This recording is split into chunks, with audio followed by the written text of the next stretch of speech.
For those of you that can't count or read, that says Week 3 Power Rankings, and we're here again on a Wednesday. I'm a day late.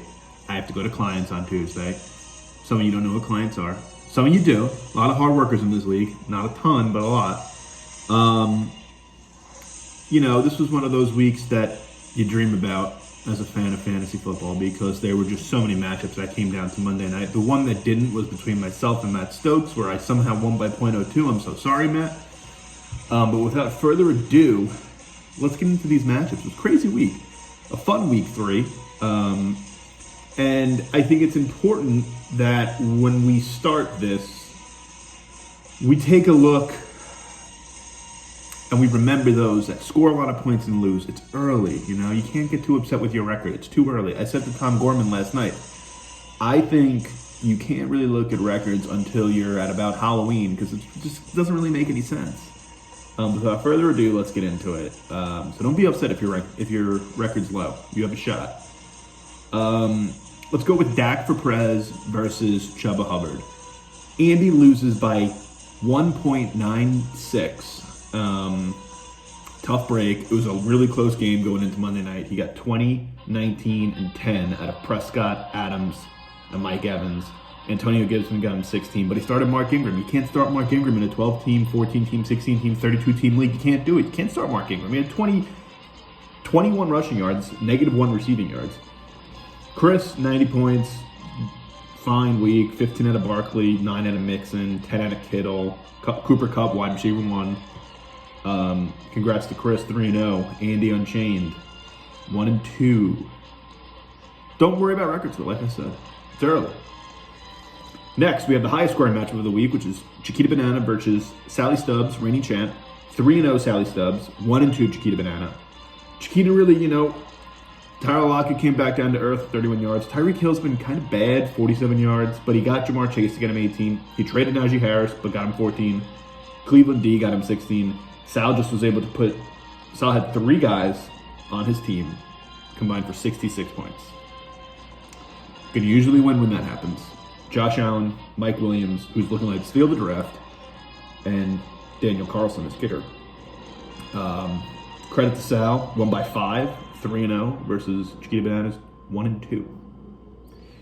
Next, we have another matchup that came down to Monday night. They all did, between Hollywood and Herbert Avenue.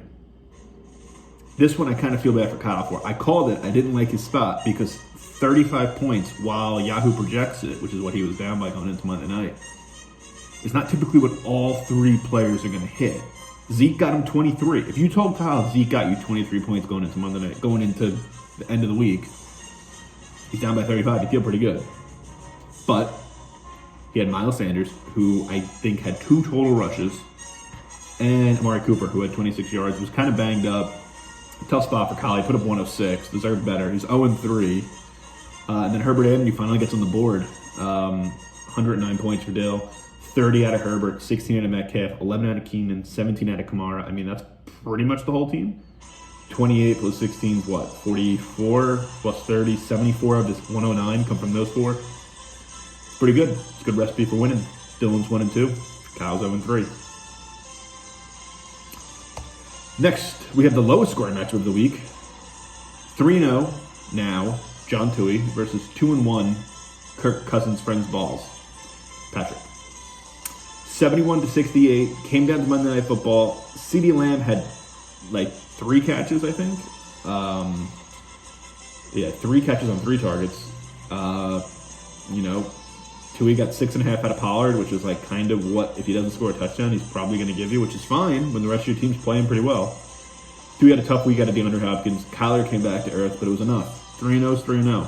And Pat, Tunyon got 0, and A.J. Brown got 0. So, it's pretty easy to point out the culprits on this 68-point dud. But 2-1, you'll be back in it. I have no worries. Just got to get on the saddle again, And second to last matchup here, we're going to go between myself and Matt Stokes. Now, I just feel bad for Matt because he put up pretty much 100 points and just got shafted by .02. Matt's team is really solid. It's really deep. It's, a shame somebody had to lose by .02. I think that's the closest we've ever had. I don't think we've never had a tie. I would have known that. But yeah, I got 25 out of Mahomes, 16 out of Eckler, 14 out of Chris Carson, and 10 out of Travis Kelce. Stokes got 50 points out of Brady in his defense, 15 from Aaron Jones, and 12 from DJ Moore. So between those four, he got 77. And 1, 2, 3, 4, 5 managed to only get him 22. That's a tough hand. Tough to win like that. Could have, though, depending on certain plays, may have actually won this game. If they give somebody a yard, they take away a yard. It was a great matchup. I go to 1-2. Stokes goes to 1-2. And last but not least, this was actually my favorite matchup of Monday Night Football between Tom Gorman and Mike Russell. Gorman lost by 4.2, but this entire matchup came down to literally the last second of the game, where if Jalen Hurts threw a touchdown to Devonta Smith, the game would have been over, and Gorman would have won. He had a 1% chance, I want to say, not a 1% chance. I think Jalen Hurts and Devonta Smith literally had 1 point through the first 2 quarters of this game, and then Jalen Hurts erupted. Devonta did not. If that last touchdown goes to Devonta, he wins, but it didn't. So, congratulations to Skinny Kyle. Gets his first win of the season. Needed that win. Although wins don't matter at this point. And I got to give credit where credit's due. He started Sam Darnold. I laughed at him. I was wrong. He got 14 points out of Clyde Edwards-Helaire. 92 points is I give 92, that's like a B-. He showed up. He did all right. And kudos to Mike Russell. He's 1-2. So, you gotta take the wins when you can get them. Same can be said for his former roommate, John Toohey. Happy almost birthday. I think it's a week everybody can kind of be proud of. You're not going to win every week, but everybody was in it. It was fun till Monday night, and that's, as a commissioner, as somebody who likes to just watch teams play hard. That's what I like. We saw that tonight, and it's a nice thing to see. So without further ado, let's get into this power ranking. So at 12, I got Mike Russell. And I apologize, Mike, but just fewest points, 1-2. He's currently in 12th in my power rankings. 11, I have Andy. Andy's made a trade since that I think's bettered his team for what he needed. But second fewest points, 1-2. Starting Mark Ingram. Andy's 11. 10, I got Herbert Avenue, and it should probably be higher for Dill. He should probably be better than 10, but he's 1-2. I know records don't matter, but he's got 272 points for. He finally got on the board this week with a big dub versus Kyle. Really needed that. But we got Dylan in 10th. 9th, I got Kyle, who actually I think is, I want to say like 4th in points, but he's 0-3. Can't seem to get a win. 345 points against. I see you. 115 a week. I get it. That sucks. But I got him in 9th. Can't have anybody 0-3 higher than 9th. 8, I have myself. I have 300 points for. I score 100 points every week. I am the lowest ceiling, highest floor team in the league, in my opinion. I don't think I'm ever going to break 110, but I don't think I'm ever going to score less than like 85. I'll probably score 14 this week, but I'm very happy to put myself at 8, with 7 being the man who I just beat, Matt Stokes, who has 1.5 total less points than me, but I think Stokes' team just doesn't have an RB2. I mean, you know it, I know it, your mother knows it, everybody knows it. Matt doesn't have an RB2. He's trying to trade for one. He just traded me, Trey Sermon, who might become one, probably won't be, but might. Give him back Odell. As everybody knows, Matt Stokes had Odell Beckham as his background cover until I think 2021. So no surprise that was the trade of the week. 6th, I'm going to put Kirk Cousins' friends balls. Pat's 2-1, but he's got 276 points for. Only 236 against. I mean, that's quick math. What, 3 to less than 80 points against? So, I got Pat in 6th. 5th, I'm going to go Chuba Hubbard. I know he's 3-0. I know he's going to call me right after this, FaceTime me, demanding he be higher. But he's got 276 points for. He's got 236 points against. Fifth place. Fifth not that bad. It's almost home field advantage in the playoffs, which everybody knows is critical. I got Chris in fifth.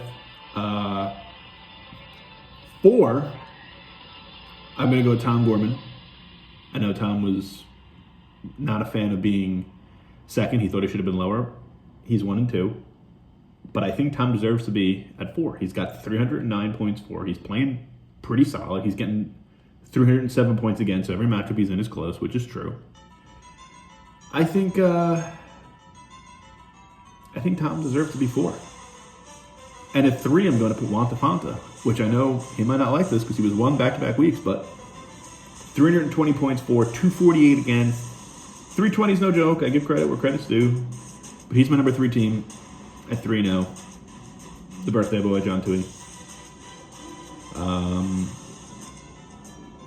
Could be higher. Could definitely be higher. At 2, I have a 1 and 2 team. That's Chiquita Banana. Now, Chiquita made a trade today that I am curious to see if he will regret in a few weeks. I know he doesn't like Najee Harris. I know he hates Big Ben, who's on his way to the retirement home. But I think Chiquita Banana is 324 points for. You tip your cap to that. That's showing up every week. That's 108 a week. You know, Tui's put up 322. I'm not knocking Tui. He's 3-0 too, which I really should be giving more credit to, but not counting records yet. But I got Luke in second, so that means Mr. Salvatore the Dinosaur Guglielmo's in first. What do you want me to tell you? Most points, 3-0, does what he needs to do. 316 points against. That's not a cheapie points against either. It's 105 a week. Sal's going out there. He's the number 1 waiver wire, so he's somehow not picking people up, but still has the number 1 team. I give Sal a lot of credit. So back from again from the top, we got 12 Russell, 11 Andy, 10 Dylan, 9 Kyle, 8 me, 7 Stokes, 6 Pat, 5 Chris, 4 Tom, 3 Tui, 2 Luke, and 1 Salvatore the Dinosaur Guglielmo. I mean, some people aren't going to like these rankings, but that's why I do it. That's why, I heavy is the head that wears the crown is thing. It's true. It's true. It's not easy to make these decisions. It's not easy to put 3-0 Chris in 5th, but I'm a stats guy. I'm a reality guy. I see what's going on. That's just what I do. And that's what they pay me to do. That's why you pay me no money to do this. I wish everyone the best of luck this week. I think we got a couple of tasty matchups. I think, 3-0s are going to try to go to 4-0. Chris Gazzaro, who could ever forget Chris's 7-0 record before week 5. I mean, the first thing I thought of when I woke up yesterday was, holy shit, Chris is 7-0 before week 5, not counting week 4 that hasn't happened yet this season, not including the 0-9 he went after winning 4 games in a row last year. How could I forget that? So I apologize. I should have shouted out at the beginning of this video, but I'm doing it for you now, Chris. Congratulations. Congrats everybody who put their waiver claims in. Usually right now I remind you, but you all did it or you didn't. Again, I had to work yesterday. Somebody's got to pay the bills. So, yeah, it's a good week. I mean, week 3 came down to Monday Night Football. You can't beat that. And I hope it does it again. So best of luck to everyone. And if you don't like my power rankings, take it up with Chris.